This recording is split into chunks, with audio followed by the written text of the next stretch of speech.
Beskar? Go ahead. It's real. This is only a down payment. I have a comptono of Beskar waiting for you upon delivery of the asset. Alive. Yes, alive. Although I acknowledge that bounty hunting is a complicated profession.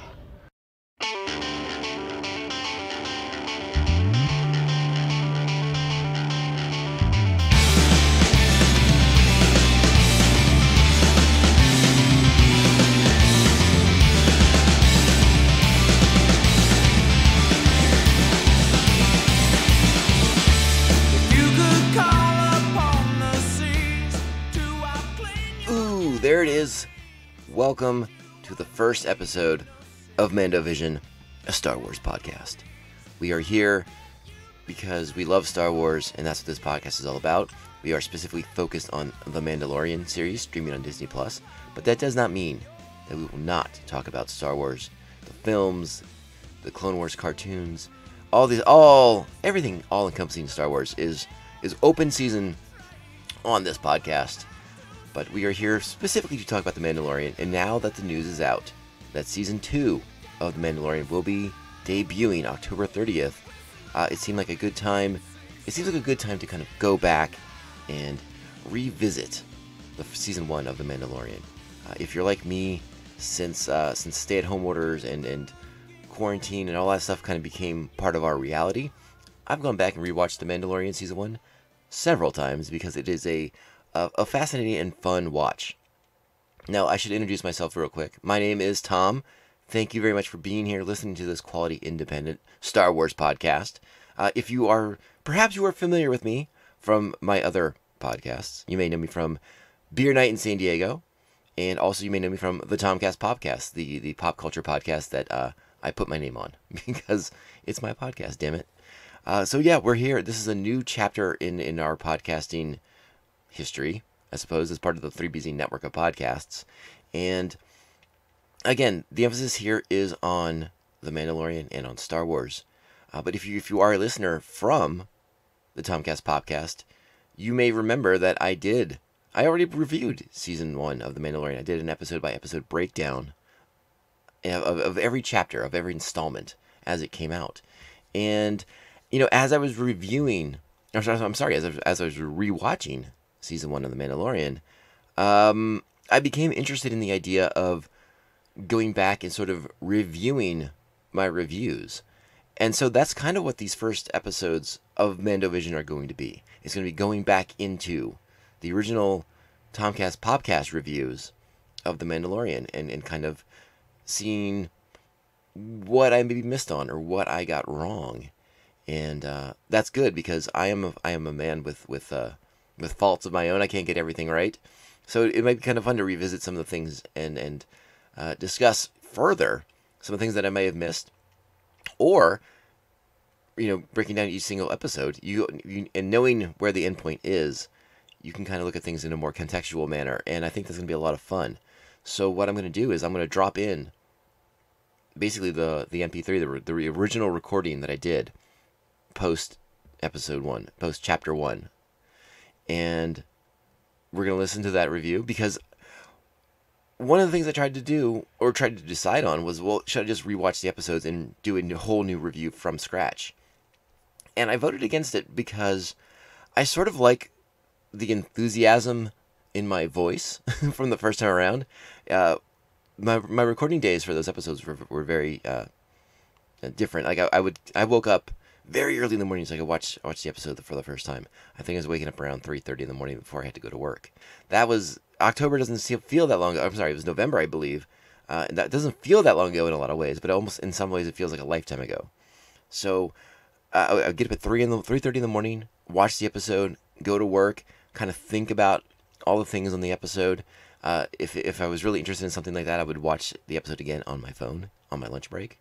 Then I would come home and watch the episode again. And then I would go into the review. And again, maybe there are things that I missed. Maybe there are things that I'm processing differently now. So I think it's going to give us a fun opportunity to kind of re-explore this first season of The Mandalorian and my initial review on it. So I hope you guys are in for that ride, because again, October 30th, season 2 debuts, and we're gonna have a lot more fun to kind of dive into and to discuss. So I'm going to plug that episode in just a minute, but I did want to mention that as a new podcast, we are on social media, and we are thirsty for followers. We are at Mando_Vision on Instagram and Twitter. There will probably be an email address later on down the road. But for now, if you want to email the show, email at TomCastPopcast@gmail.com. And that will be the best way to find me via email if you want to do something longer than what Twitter allows. So again, thank you so much for coming on this journey with me, with us. There will be guests at some point on the show, guest hosts, co-hosts, and we'll get a whole discussion going on. It'll be a lot of fun. But again, since we're just kind of building up to season 2, let's dive back into season 1 and kind of re-review not only those episodes, but my initial podcasts.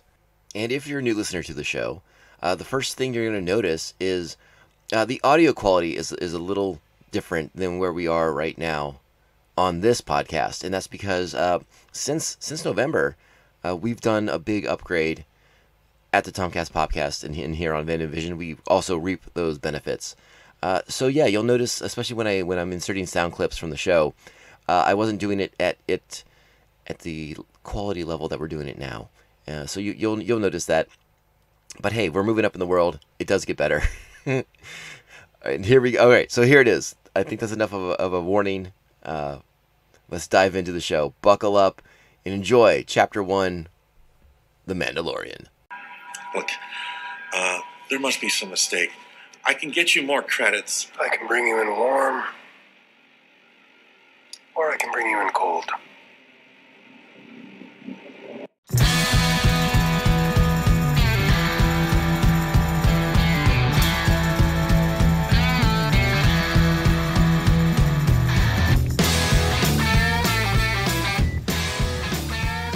Oh, shit! That was a clip from the very first episode of the new Disney Plus series, The Mandalorian. It happened. It's here. The Mandalorian is here, and I can't tell you how excited I am. One of the main reasons why I do this show is because I've always wanted to have a show to talk about Star Wars on. But what show is that? Oh, hey! Welcome to issue 53 of 3B Presents POPcast, a.k.a. the TomCast POPcast. I am your host. My name is Tom, and this is our very special episode dedicated to the first episode of The Mandalorian. I don't know if I'll say it that way the entire time we do this series, but right now I like saying The Mandalorian. It's a lot of fun. So the first episode, it's here. Disney Plus is here. Despite all the glitchiness of the first day launch on November 12th, I don't know if you were having the same problems I was having first thing in the morning on November 12th, but yeah, it was a bit glitchy. But it did not take long for them to at least get us to the point where we could access the content, despite the fact that we couldn't really navigate the menus too easily at the time. But hey, first thing in the morning, I was watching The Mandalorian, and I ended up being pretty damn happy about it. So let's get into this episode. And listen, I think we should say right off the bat, actually, before we get into the episode, there's a couple things we should probably talk about. I'm going to get probably about as nerdy as I can possibly get with this, with our covering of the Mandalorian series for the podcast, because, it's been mentioned before that I am a Star Wars fan. My fandom for Star Wars runs deep, real deep. And I am one of those guys. I read the books. I read all the comics, everything like that. I know the continuity. I know the history of the mythology. I know the stuff they don't talk about in the films. And I don't share that in public very often because it does not allow me to make friends very often, because they know that I'm just the uber dork. And that's okay. So I keep it to myself, and I save it for you guys. So when it comes to this podcast, it just bubbles out of my mouth so much. I'm like frothing. I can't wait to talk about this stuff with you guys today. It's going to be so much fun. But we should talk a little bit about the Mandalorian, a little bit of the history of the Mandalorians, as far as what's kind of come before, as far as the Star Wars continuity. Now, some of you may know, for a long time, there wasn't Star Wars going on. and all we had were the comic books and the novels to kind of keep us going, give us our Star Wars fix. And it took a little while, but eventually they got around to bringing back Boba Fett and kind of showing more of his people and what they're all about. One of the most important writers for this was, in fact, a author named Karen Traviss, who wrote the novelization based on the video game for Republic Commando. I don't know if you guys remember that PlayStation game, Republic Commando.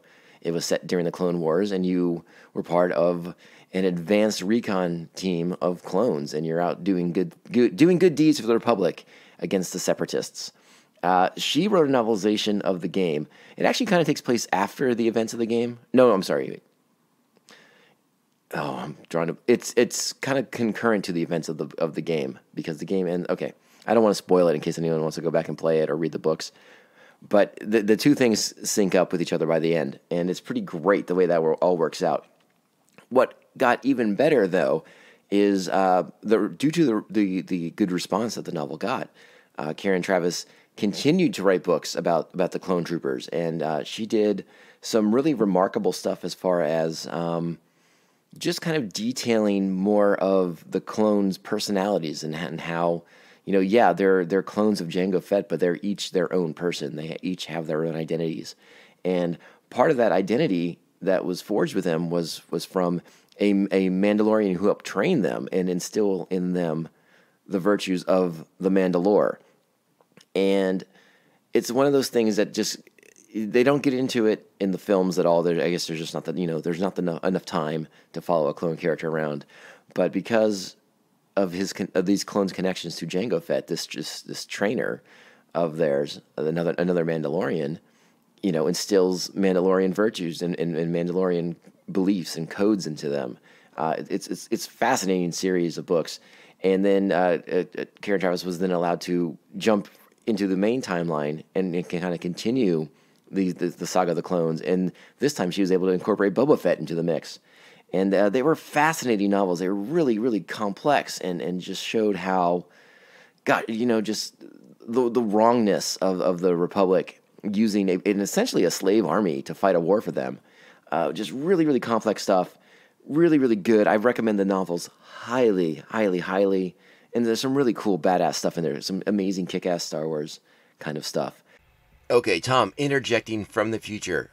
My first interruption of my previous podcast to offer a bit more of a clarification on what I'm talking about. Those books I'm referencing are no longer considered Star Wars canon. That is now what is referred to as the Legends series of events. They do not count, basically. Star Wars: The Clone Wars changed quite a few things as far as the clones and their actual connection to Jango Fett, which is minimal in the current continuity, the main continuity of Star Wars. And I talk a little bit about, so all that stuff with the connection to Boba Fett, to Jango Fett, to Mandalore, no longer in play necessarily. And then what I'm about to talk about is how Karen Traviss's time doing Star Wars ended, partially because of the Clone Wars. But I think to provide a bit more context to it, Star Wars: The Clone Wars, I think it was in season 2. They were going to do Mandalore stuff that completely contradicted what Karen Traviss had been writing in these Republic Commando books. So this was the first time that Star Wars: The Clone Wars was sort of providing almost a contradiction to what was supposed to be canon at that point. And, well, basically Karen Traviss would eventually leave the series and leave a lot of it uncompleted because it was no longer going to matter in any significant way.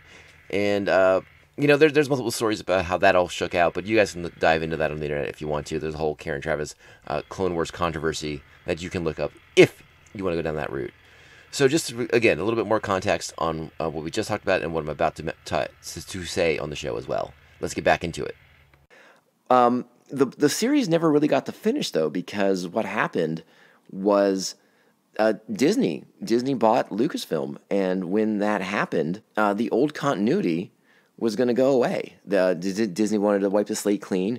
They were using the Clone Wars animated series as kind of the first of their new, mythology for the Disney-owned Star Wars. So they were clearing the decks, but the cartoon was counting towards the new canon. So all this stuff kind of got pushed off to the side, which was unfortunate. There was a lot of great stories, not just Karen Travis's stories, but a lot of great stories from Star Wars history, from the novels and from comics, just kind of got brushed away. They're now referred to as the Star Wars Legends series. You may see them at the bookstores, and they have like that gold banner that says Legends on them. And that's kind of like the non-canon stuff nowadays. But there's some good stuff in there still.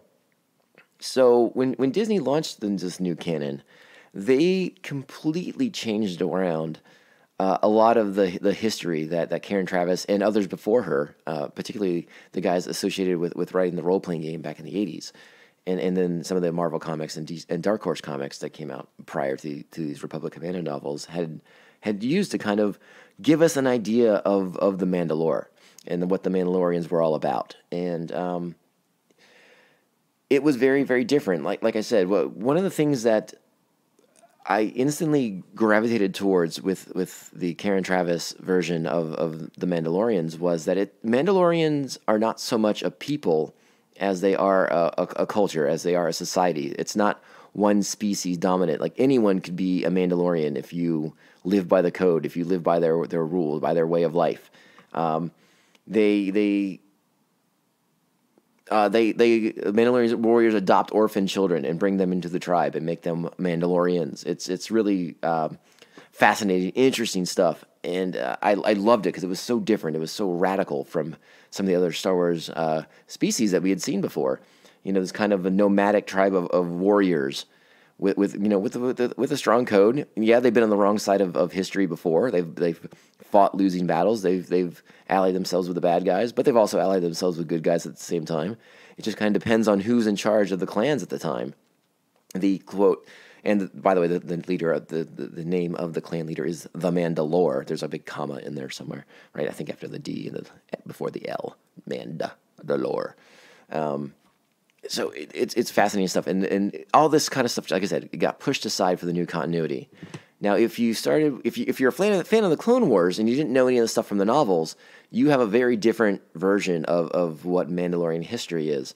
Your first exposure to Mandalore via the Clone Wars series is a little 3-episode arc in the middle of season 2 that shows Obi-Wan Kenobi going to Mandalore and connecting with their leader, Duchess Satine, who is she herself is a pacifist, but the Mandalorians themselves are pacifists. They've kind of put their warrior-like ways behind them, and they're trying to live life more peacefully, as pacifists. And a generation ago, they had banished their warriors to the moon Concordia above the planet, and they believe they had died off.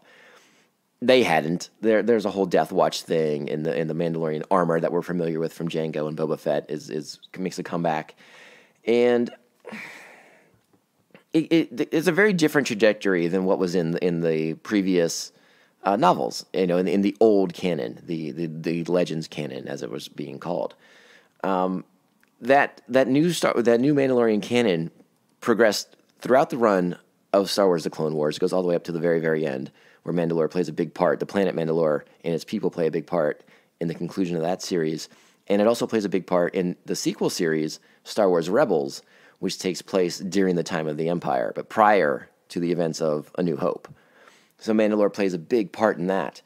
One of the things we're going to talk about on the show, because it comes up, a couple things pop up in this first episode of The Mandalorian that would seem to hint that they are bringing elements from that Karen Travis run, from the previous canon, into current continuity. And this is something that Star Wars has been slowly but cautiously doing, bringing certain elements from those Star Wars Legends books and novels and comics, and incorporating them in maybe a slightly altered way, just to kind of tweak it so that it fits the canon continuity that we're also supposed to be taking as the one true continuity. Is that nerdy enough for you guys? I told you it's going to get real. I got a flow chart over here. You guys, I'll take a picture of it for you. There's charts and string, and it's just all over the wall. My wife is so pissed. She hates it in here right now. It's disgusting with Mandalorian love everywhere.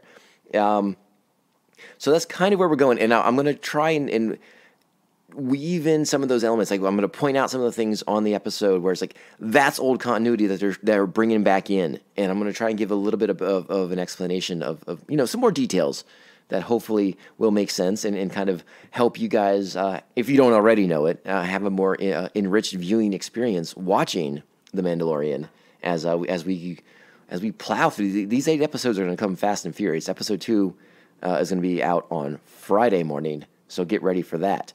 And then, boo, baby. They're going to have this thing wrapped up before Christmas, and I'm going to be smiling until New Year's. I can't wait. If the first episode is any indication of things, we're going to have a fun 8 episodes with this show, which is, I think, all the fans really want. I mean, Boba Fett, obviously infinitely popular. His aura, his mystique, I think that's going to bring people who are just even casual fans of Star Wars into this. They're like, hey, who's that cool guy with the masked helmet on? He's pretty badass looking. So that's kind of the little bit of a history thing I want to get into. Again, just as a point of clarification from the future, the old continuity, the old canon, Boba Fett, Jango Fett are connected to the Mandalorians. In the new continuity, in the new current canon, aka the Disney canon, aka the Clone Wars based canon, Jango and Boba Fett are not Mandalorians. All right, folks. Let's do it. Let's get into The Mandalore. But here, let's just do one more clip from the episode to officially kick things off. Please lower your blaster. Have them lower theirs first. We have you 4-1. I like those odds. There it is. Good stuff from our main Mandalorian. All right, The Mandalorian Chapter 1 is directed by Dave Filoni. I don't know why I said Dave Filoni there. We all know it's Dave Filoni. I know it's Dave Filoni. Just a misspeak. And I even address it in the next episode. Kind of funny. Who is kind of the man responsible for ushering in the new continuity that was on Star Wars The Clone Wars. He was the executive producer. He wrote a lot of the episodes, directed a lot of the episodes for Star Wars The Clone Wars, and he did the same job for Star Wars Rebels, which, again, one of my favorite shows. These are fantastic Star Wars shows. While I was bummed to see the continuity get wiped away, I love these shows. Don't get it twisted. The episode that we watched was written by Jon Favreau, who is also the executive producer of The Mandalorian. And again, these are good people to have on your TV show. There's no doubt about that. All right, so let's set the stage for this new world that we're watching here. The Mandalorian is set in a post-Return of the Jedi galaxy. In the post-Return of the Jedi galaxy. The show's very much like a Western.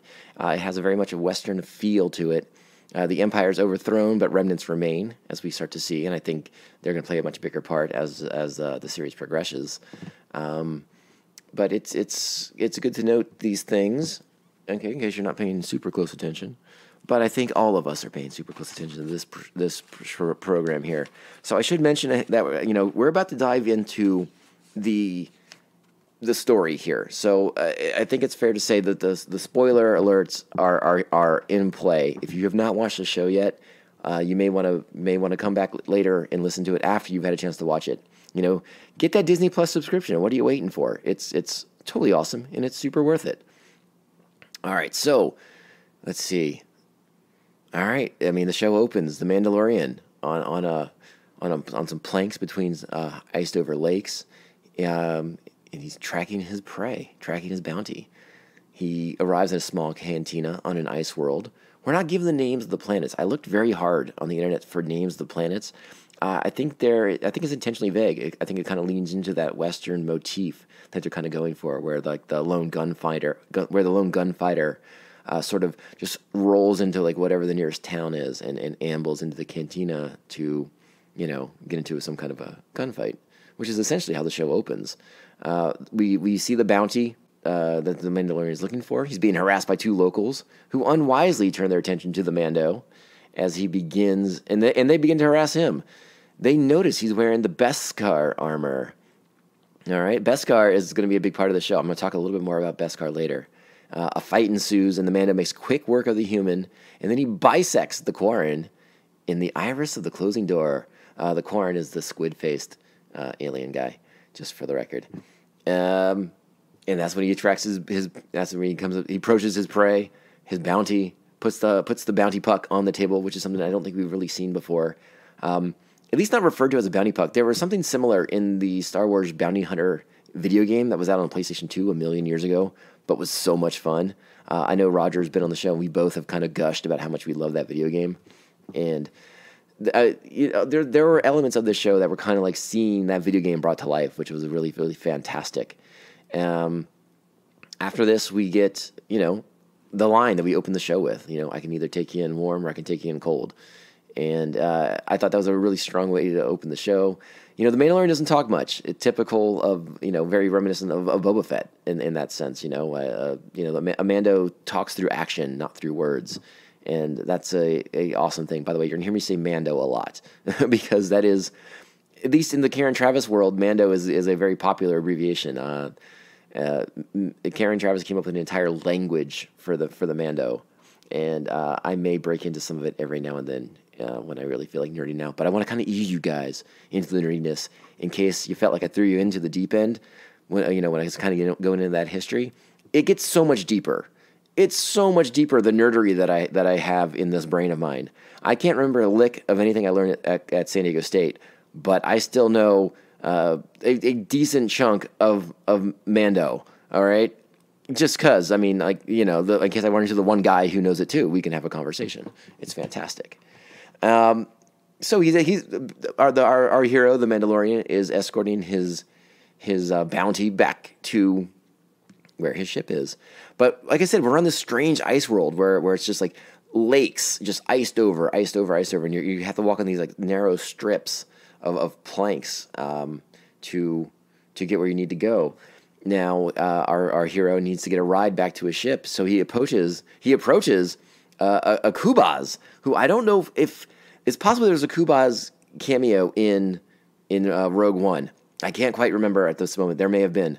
But a Kubaz, and for all you big nerds out there who may remember, if you remember Garindin from A New Hope, he's the long-snouted spy for the Imperials on Tatooine. He rats out Obi-Wan and Luke, that they're going to be that they're meeting up with Han Solo at Docking Bay 94. It's crazy. So to see one of those aliens was pretty rad. But then also we got to see something totally new.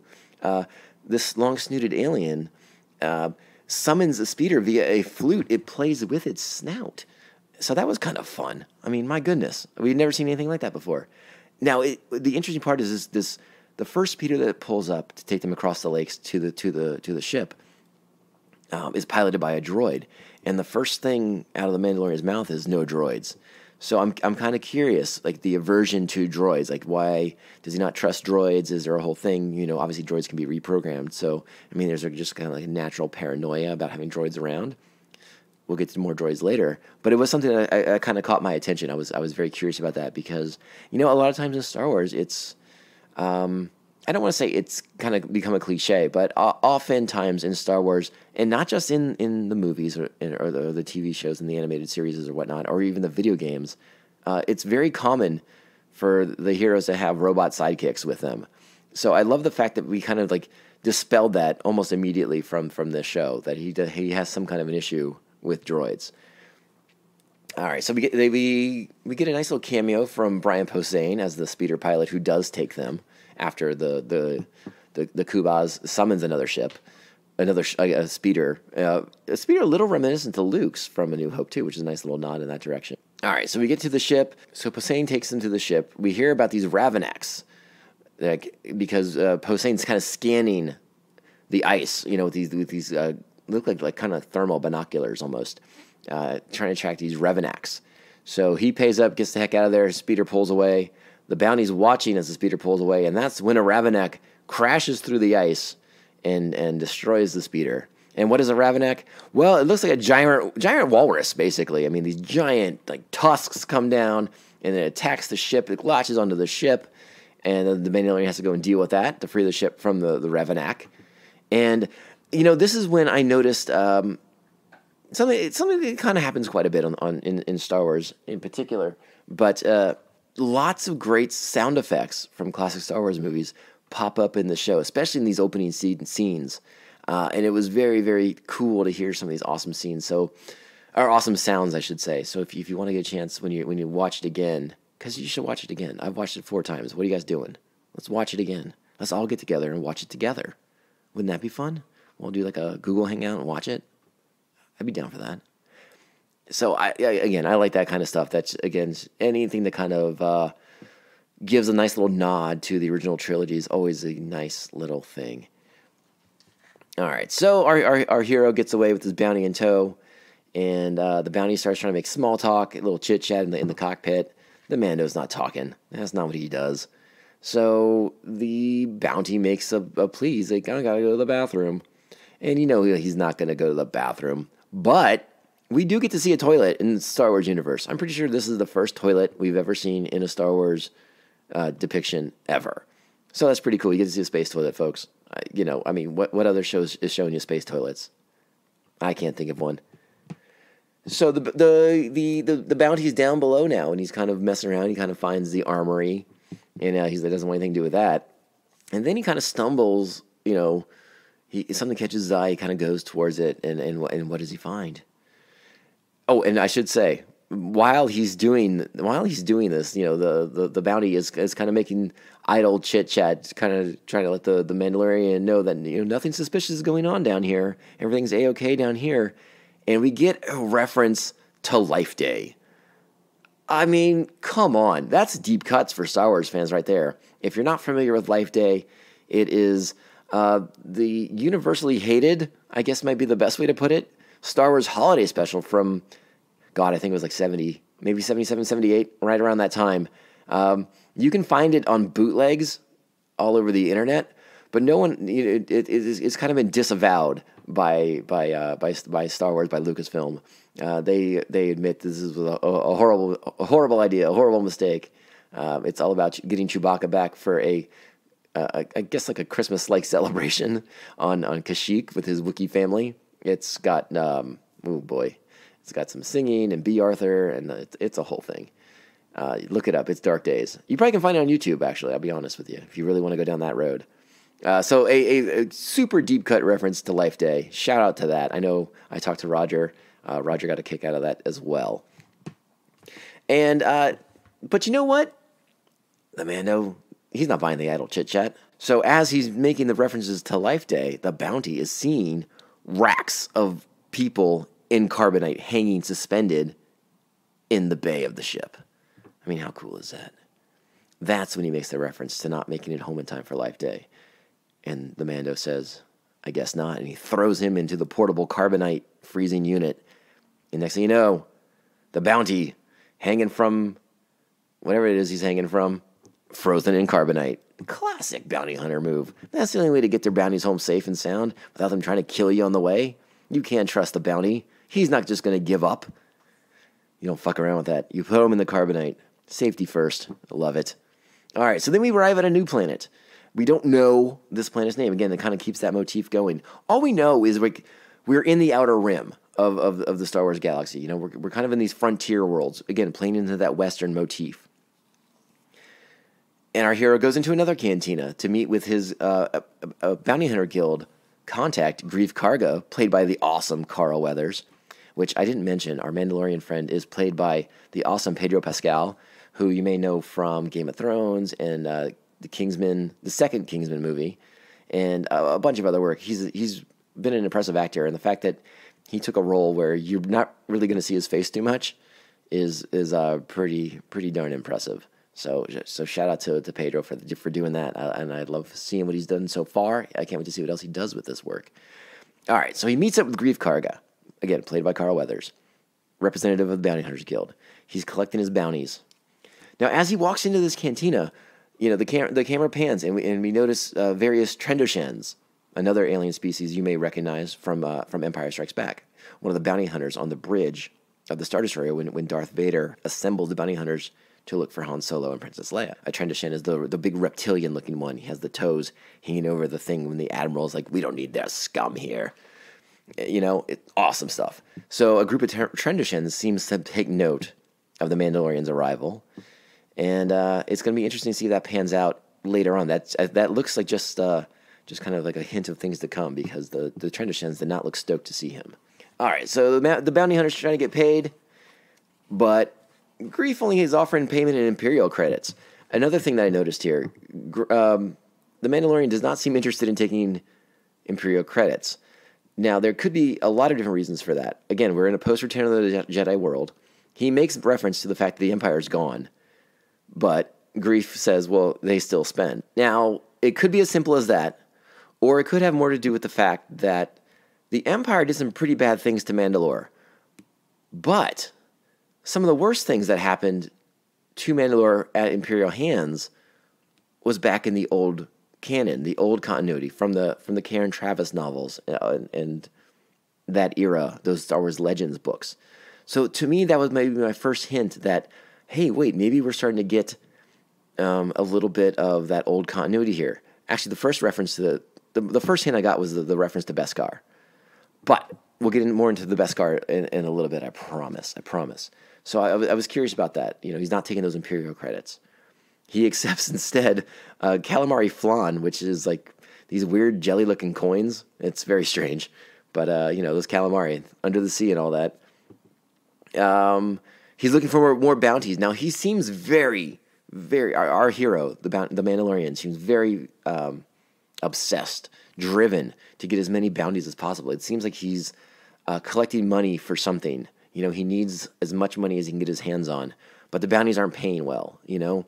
There's a line, he asks Grief how much, you know, what's the highest bounty that he has, and it's 5,000, and the Mando replies, that's not even enough for gas or fuel. He says fuel, you know, because he's more sophisticated than I am. So that sets the stage for Grief to offer the Mandalorian I wouldn't say a once-in-a-lifetime offer, but a special contract off the books. It's a face-to-face meeting they refer to as a direct commission, which would seem to imply deep pockets. So this is kind of like a big payday. One big score for the Mandalorian here. It looks like he's looking for that sweet payday, and this client might be the guy to give it to him. So the Mandalorian he's going to go to his meeting, and we get a little bit of a trip around this kind of strange outpost that he's at. And another kind of nod we get, a first little a glimpse of this world is we see Jawas. Jawas are here. So that's pretty crazy, right? Get to see a Jawa. Different kind of Jawa, not on Tatooine. But they're looking for junk still. Jawas aren't that different. All right, so he gets to the meeting point, and we get even more references, all right? At the meeting point, at the door, we see an eyeball droid, like the one from Jabba's palace, that greets him. The Mandalorian shows him the meeting shit. Access is granted. And then we see a gonk droid. Again, the gonk droid from the Sandcrawler in Episode 4, and then in A New Hope, Gonk. You remember Gonk? Come on, don't make me be the dork here. You know who Gonk is too. So we see a gonk droid, which is pretty awesome. Gonk escorts him to the end of the hallway. The door opens to the room, and we see, just 4 stormtroopers casually hanging around. Now these stormtroopers are clearly remnants of a fallen empire. You know, their armor has seen better days. There's no shine on them. They're pretty beaten. You see the stormtroopers with their E11 blaster rifles, and it's Star Wars time. You know, they're not monkeying around anymore. So the Mandalorian enters the room, and there's seated at a desk is an Imperial who is referred to as the client. We don't know what kind of Imperial he is. Perhaps he's a Moff. Perhaps he's a former Imperial governor who is out of power. It's clear that these Imperials are kind of hiding out. They're laying low, and this Imperial client, has a job for the Mandalorian at the behest of a doctor named Dr. Pershing. Except instead of offering like the big payday, at least in terms of credits that the Mandalorian's expecting, he's offered payment in Beskar. Now, let's talk about Beskar for a little bit. This is a good point to kind of get into this. Beskar is an iron ore metal that was found only and exclusively on Mandalore. In the old continuity, in that Karen Traviss Legends canon that no longer exists anymore, the Empire shows up on Mandalore and basically takes it over and strip mines the entire place for Beskar, because it is one of those alloys that it is a metal that is insanely strong. It is one of the few metals that can easily repulse blasters, which we see in the show, but it can also repel lightsaber blows.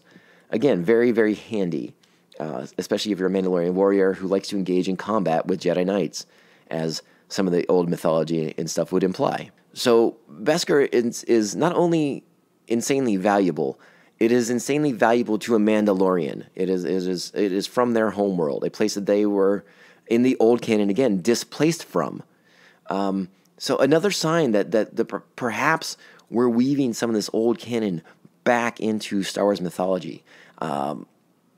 There is some really great stuff with Beskar that comes up in some of those, like I mentioned, those Karen Traviss novels, particularly in the Luke Skywalker era novels that they get into, where Boba Fett forges gauntlets made of Beskar, so he's able to grab lightsaber blades. It's fucking awesome.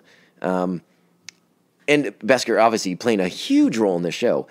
I was going back through some of the old episodes of Star Wars: The Clone Wars and Star Wars Rebels, and I couldn't find any references to Beskar in the episodes I was able to watch before recording this show. I'm still kind of investigating, but I do feel like Beskar is the first reference to the metal since the old canon was kind of wiped away.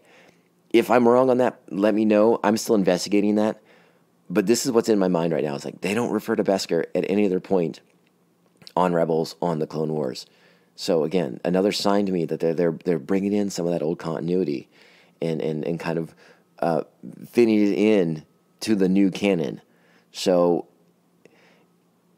and it seems to jive because this Mandalore seems to have a grudge against Imperials. He seems to have a connection to the metal. He seems quite stoked on getting his hands on the metal. So he agrees to take the job with the Imperial client for a container full of Beskar.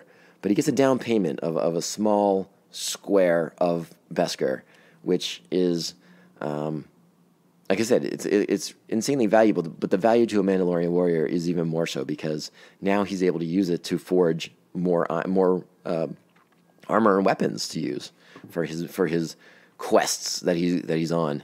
And again, he's taking jobs as a bounty hunter, but I suspect that he's really has an overall goal that we aren't aware of just yet. Probably not that hard to figure that one out, right? So after leaving that meeting, and at that meeting is where we get that second sound clip that we heard before we lead into the show about I like those odds. Again, great exchange there. Good times. When the Mandalorian talks, the words mean a lot. So always remember that. Okay, so after the meeting with the client, the Mandalorian heads to an enclave, basically. And it's a place where other Mandalorians are, a handful of other Mandalorians playing. It seems like they're kind of just killing time, biding their time, playing a couple games here and there, just kind of surviving. Like it looks like they're kind of laying low as well. It's hard to say what's going on there exactly. I'm sure we'll get more information about that as the show kind of plays out. So the Mandalorian arrives and he's meeting with the armorer, and the armorer. He presents the Beskar to the armorer, who forges him a new pauldron, which is a piece of shoulder armor. Now, again, we're talking about some of the old Mandalorian lore here. That's from the Legends canon that doesn't count anymore. But there was part of that old canon was that the Mandalorian armorer was the only person who could forge the Beskar armor. That it was a closely guarded secret. And it was forbidden for them to share that technique, that knowledge with outsiders who were not of the clans. And again, I don't know how much of that continuity we're getting into, how much of that we're going to use. So, I mean, obviously the Empire is able to do something with the Beskar because they've shaped it into these little square little chips. So I don't know. Again, there's 7 more episodes to go. It's going to play out. But it was interesting to see a Mandalorian armorer who is a high-ranking member of the Mandalorian society. And again, so you're getting little peeks into that cool society. And now what happens is, so the armorer forges this new pauldron, and as it is presented and placed on the Mandalorian, our hero, she makes reference to the fact that the excess Beskar will go a long way to to helping sponsor many foundlings. That was important to me as well because, again, in that old continuity, many Mandalorians are orphans who are rescued by Mandalorians, and they become Mandalorians because of their adopted fathers or mothers. And that's not something that's in that new continuity from Clone Wars, from Star Wars Rebels. So a reference to foundlings, again, made my ears kind of perk up. I'm like, oh my gosh, is this another little something to the old canon, to the old continuity? Are we bringing more things in? And so I got really excited about that. Again, like I said, being a Mandalorian is more about sharing in a culture than it is sharing genetics or sharing DNA. You know, you can be more to Mandalorian, but Mandalorians are made.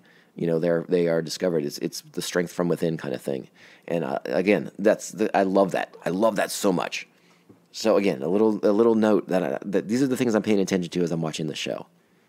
All right, so we get the new pauldron. We advance the story. The Mandalorian is now on the job, and he's going off to find the bounty for the client. We meet up with an Ugnaught named Kuil. I know I said that wrong, but it's an Ugnaught. He's like an Ugnaught rancher. He's kind of crazy. He's a little weird. Not crazy. He's a little weird. He's played by, or at least voiced by, Nick Nolte, which was very interesting. And this Ugnaught rancher, Kuil, helps the Mandalorian by putting down a couple of these wild blurg. Because when the Mandalorian arrives on planet, he's scoping the situation out, and he gets attacked by these two blurg, and they kind of handle him. So you know, as much excellent fighting prowess as we've seen from the Mandalorian in the opening of the show, maybe he's still got a few things to learn. You know, maybe he's just not good with animals. I don't know. We'll figure that out. So the Ugnaught offers to guide the Mando because he wants this band of criminals off his planet, because his planet is supposed to be like peaceful and quiet and you know, a place to come to find yourself kind of situation. So he helps the Mando to get these guys off the planet. And the Mando has to learn how to ride a blurg, though, because apparently it's the only way to traverse the terrain, which is why he has to guide him in the first place.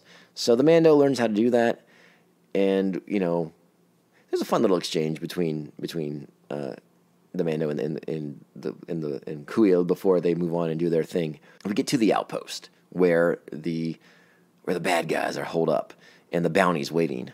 And from an observation post above, the Mando's observing, kind of counting numbers, figuring out his plan of approach, when all of a sudden you just hear a clunk, clunk, clunk, and a bounty droid arrives on the scene.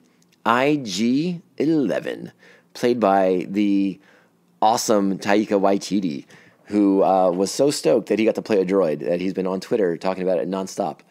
And he plays a pretty fantastic droid, I'm not going to lie. So the droid cites the Bondsman Guild protocols, the quote-unquote writ of seizure.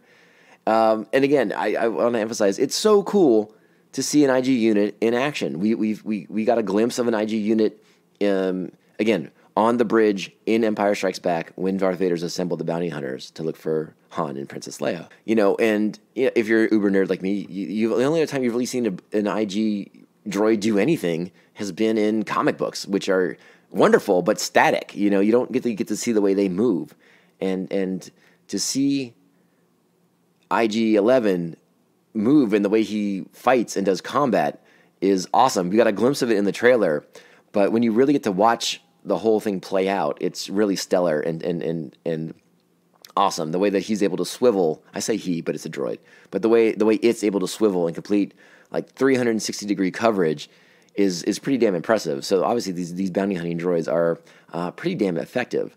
Now, the Mando comes crashing in, and they agree to a team up to split the profits because, well, it just was helpful for the story. No, I mean, let's be honest. The IG hadn't done anything yet. Yes, the writ of seizure had been processed, but he hadn't captured the bounty yet. So it seemed reasonable to the droid to team up with the Mandalorian so they could take out the bad guys who were now holed up. They took defensive positions.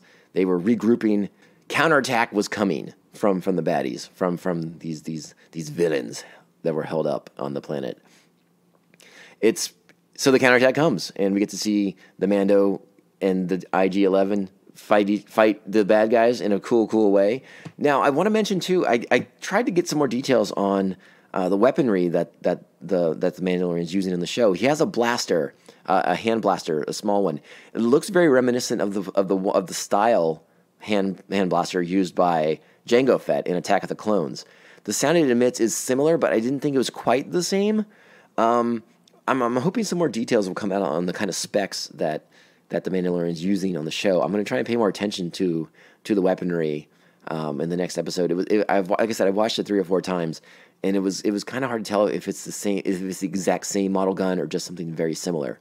But it's a handgun, not a Boba Fett blaster rifle or anything like that. So again, we get a great battle scene here. The IG unit keeps trying to self-destruct, and the Mandalorian keeps telling him not to. Like, hey, this isn't over. We still got plenty to fight here.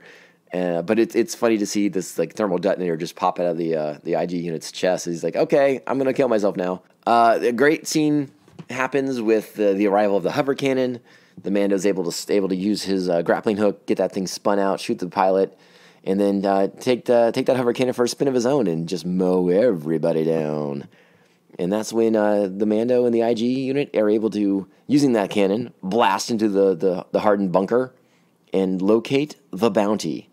Again, we're going to spoil it because, unlike the Watchmen shows where I feel compelled to kind of help keep the mystery alive to as much of an extent as I can, this show's up on Front Street. There's no mystery here. It's like, ooh, who's the bounty? They show you the bounty in the show. We kind of have to talk about it. It's kind of a big deal. It's going to kind of be the crux of the show moving forward. So I do feel compelled to issue one more warning.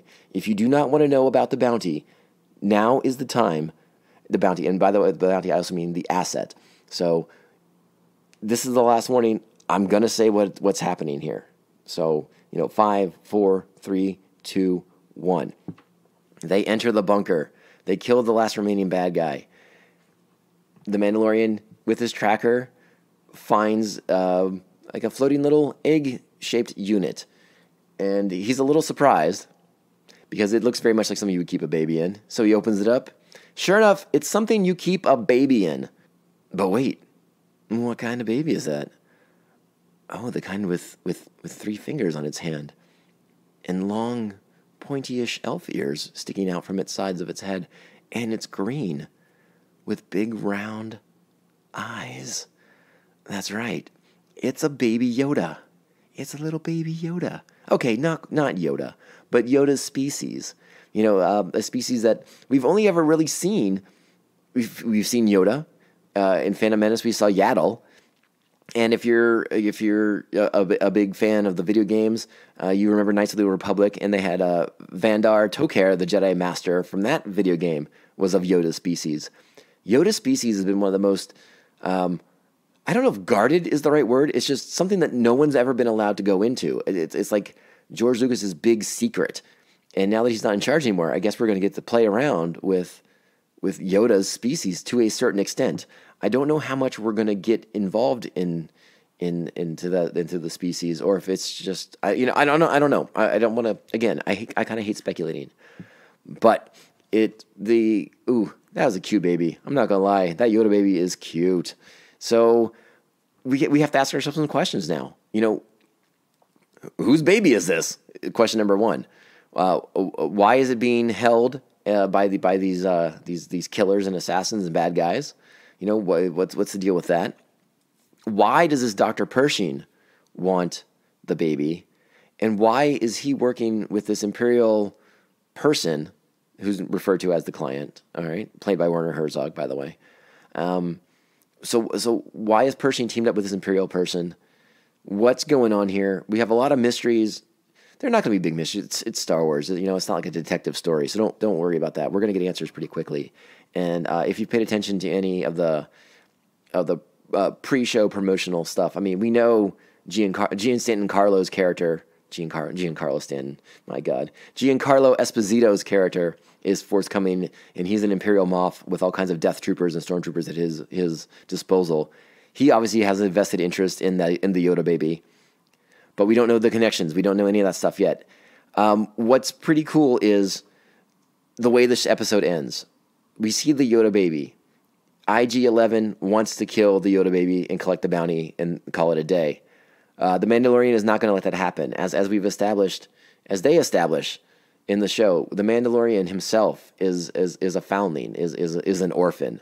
So he sees this orphan child, and he sees something of himself. I think, you know, of an innocent person who's about to be killed by a terrifyingly large, skinny robot. And so the Mandalorian does the only thing he can do. He kills kills is, again, a strong word. He ends the existence of the IG-11 robot. A nice little shot to the head. And that's actually the clip we're going to use to end the show today. So I'm going to play that for you guys too, because it's pretty cool. Again, I didn't go into some of the details, like some of the ways that the client tricks.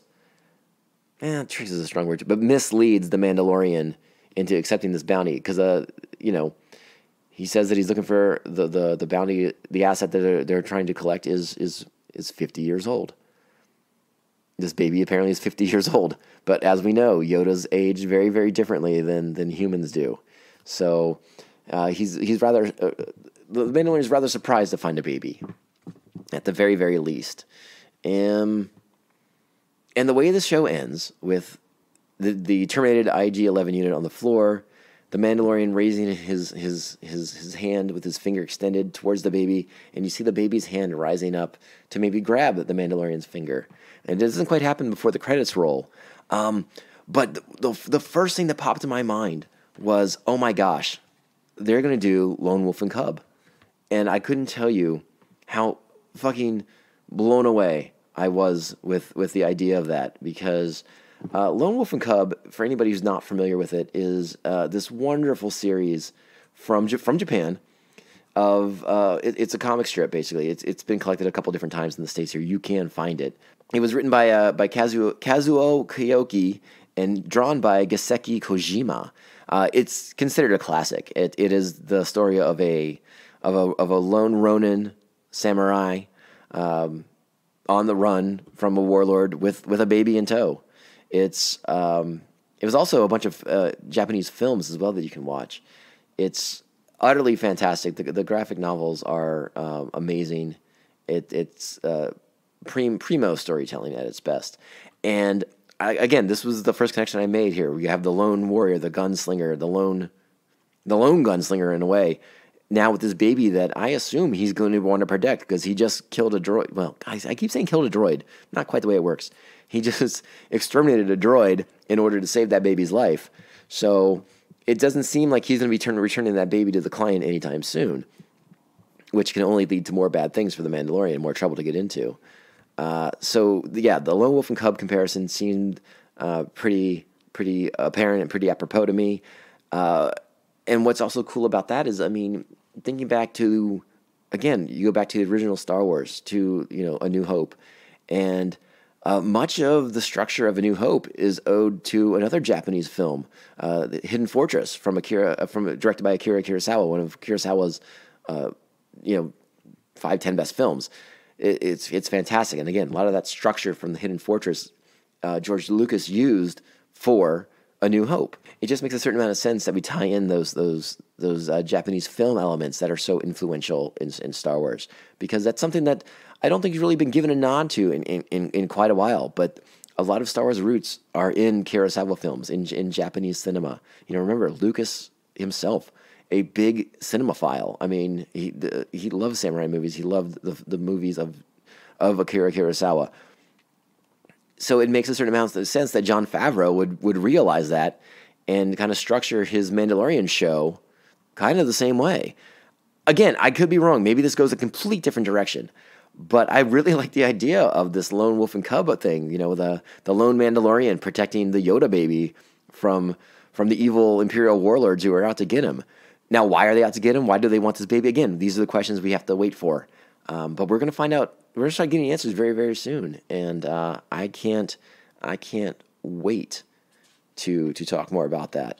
Now, that's pretty much where I want to end things. The only thing I didn't mention was the army of bad guys seem to consist mostly of Klaatu's and Niktos, which you may remember from a lot of those guys were the kind of guards in Return of the Jedi that Luke and Han shoot off of the sand barge and stuff like that.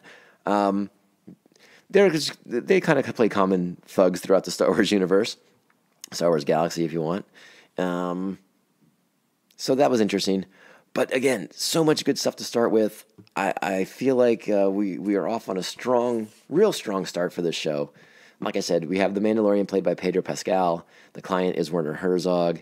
The armorer was played by Emily Swallow. Grief Carga, Carl Weathers. IG-11 was Taika Waititi. I'm assuming he's done with his part for the show. But we got a lot more people coming on the show. You guys, if you're paying attention on the internet, you know, you've seen the casting. You've seen what actors are going to be coming into the show. We don't know much about the characters. A lot of this show is like very, very hidden, you know, and I like that. I like knowing that we're going to be able to watch something and not have it ruined for us, which I'm very excited by. Real quick review the questions we have to ask. Whose Yoda baby is that? Why does the Empire have a Yoda baby? What do they want to do with the Yoda baby? Why does Dr. Pershing so interested in this Yoda baby, getting the Yoda baby back alive? I just like saying Yoda baby. But let's also ask the questions about our Mandalore. Who is our Mandalore? You know, what connections does he have to the events going on in the show, in the Star Wars galaxy at large? Apparently his identity is obviously a mystery to us, but there is that scene with the armorer where she asks if his sigil has been revealed yet, to which he replies no, and her response is something along the lines of, soon it will be, or it will be soon, something along those lines. So his identity will probably factor into the show at some point and have some kind of connection to other characters as we meet them as the show progresses. So that'll be interesting to see. I've seen a couple of people float the idea that the Mandalorian is actually just Boba Fett, which I will say right now I believe is total garbage. And if they were to go that route, you would hear my eyes roll across the internet. So I'm calling it now. It ain't Boba Fett. If you read those theories, you can laugh at them as loudly as I have been. Not Boba Fett. Is there a connection to the Fetts? Maybe. We'll have to find that out. But not Boba Fett. I'm going to wrap the show up now because I got to edit it, and I want to put it out tonight. It's going to be available tonight to listen to. So you'll have it first thing. Well, I mean, whenever you listen to your podcast, it's going to be ready for you. Because on Friday, we got to get a new episode watched. And I got to get a new podcast recorded. If not Friday, then on Saturday. Because we got to keep this train rolling, baby. We got a long Mandalorian flight to haul. I don't know if that makes sense, but whatever. Mandoade, right? Yeah, a couple of you know what I just said. Oh, boy. All right. Like I said, get ready for some true dorkness because this is where my nerd flag flies the highest. Talking about Star Wars and particularly talking about Mandalorians and Mandalorian culture. So happy the show's here. Oh, it's a great day to be a Star Wars fan. It might even be a great day to be a fan of everything super cool because Disney Plus is here, and so far, today's day 2 as I'm recording this, and it seems like they got a lot of the bugs worked out in that first day. I've been going through watching some Clone Wars. I set up my profile.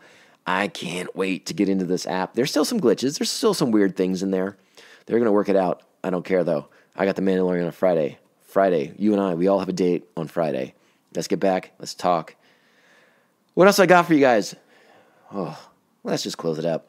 Follow on the social medias if you don't mind. At TomCast_POPcast on Twitter. At the TomCast_POPcast on Instagram. And email at TomCastPopcast@gmail.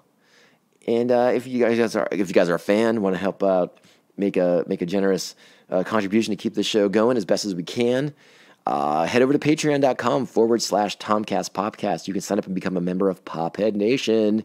It's a pretty cool place to be. I like being there. It's a lot of fun, especially on days like today where I get to talk about Star Wars.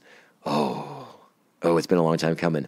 I feel like we've been talking about this show for a long time, and it's finally here. All right, guys, let's wrap it up, but not before we thank our current Patreons, the Aspen Hill Chody and the spectacular Brian Broussard. Thank you, guys. Thank you for joining Pophead Nation. That's all the information I got for you. We'll close it out with one more awesome sound clip from the episode. Other than that, ciao, babes.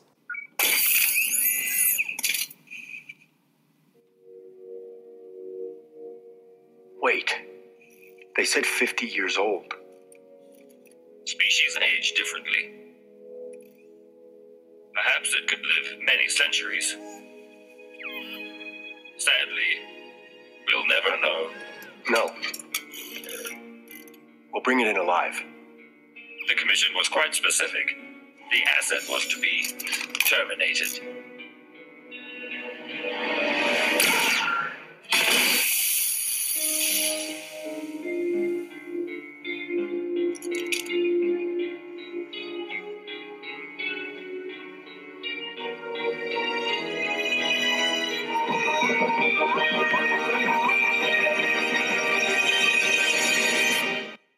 Hey, and there it is. That was our first episode that we did way back November 12th, I believe is the day I recorded that episode, recapping the first episode of The Mandalorian, Chapter 1, The Mandalorian. It was kind of fun to listen back. I interjected a few times at the beginning there, but I kind of got on a roll at a certain point where I was like, well, you know what? I can just address some stuff after the fact, after that episode was done. It was interesting to listen back and see, we talk about, or I talked about, the Mandalorian's aversion to droids at the beginning of the episode, where he tells the shuttle, the speeder piloted by a droid, to move on. He's got no business there. That's addressed later in the show. We know that now. Again, the references to the holiday special. Apparently, that's a big influence on Jon Favreau. He really gets a kick out of the holiday special to a certain degree, as more things, particularly the Ambin phase pulse rifle, is part of the Mandalorian's weaponry. I speculated a little bit about the Mandalorian's blaster, and I couldn't find any details. I mean, it's been, months now since that episode. But the only thing I could really find is a modified heavy blaster. Hopefully, at some point in the near future, maybe prior to season 2, we'll get one of those visual dictionaries that'll kind of go a little bit more in depth on the specifics of the weapon types that the Mandalorian employs. And we'll talk more about his weapons as the show progresses, because he gets more, and we see more of them as the show goes on too, which is pretty cool. Let's see. I made a few more notes. The Dislike of Droids, the holiday special. Oh, I wanted to mention too, we knew at the time of the filming of season 1 that, yes, Pedro Pascal was going to be the Mandalorian, but I think we also knew, judging by the timeline, that all this stuff had come out. All these still images of the Mandalorian, like walking through sceneries, came months and months prior to knowing that Pedro Pascal would be doing the voice of the Mandalorian, and being the Mandalorian too. He suits up. But I wanted to give credit to Brendan Wayne and to Lateef Crowder, who are the other two Mandalorians who also don the helmet for certain scenes, for certain things. Brendan Wayne does a lot of the walking, the stalking from scene to scene, when it's not Pedro. And Lateef does a lot of the fight stuff. So it's a real collaborative effort between 3 actors to bring one character to life, which is really, really cool. And I wanted to make sure to mention that. I did want to mention the Blurgs. We see the Blurgs in this. Blurgs debuted in the animated series. They debuted in the Clone Wars. I wanted to make sure I mentioned that again. And something we can talk about now that we couldn't talk about before is that since season 1 of The Mandalorian wrapped up on Disney Plus, they've done the behind-the-scenes documentary series on The Mandalorian, where if you guys have not had a chance to check that out, if you guys and gals, I should say, have not yet had a chance to check out that behind-the-scenes, I think it's called Disney Visionaries, is the overarching title of it, and it's The Mandalorian, and I think it's 6 or 7 episodes. It's a really fascinating behind-the-scenes look at everything they did to bring the series to life, and some of the just revolutionary technology that they're using to create the impressive visuals of the series.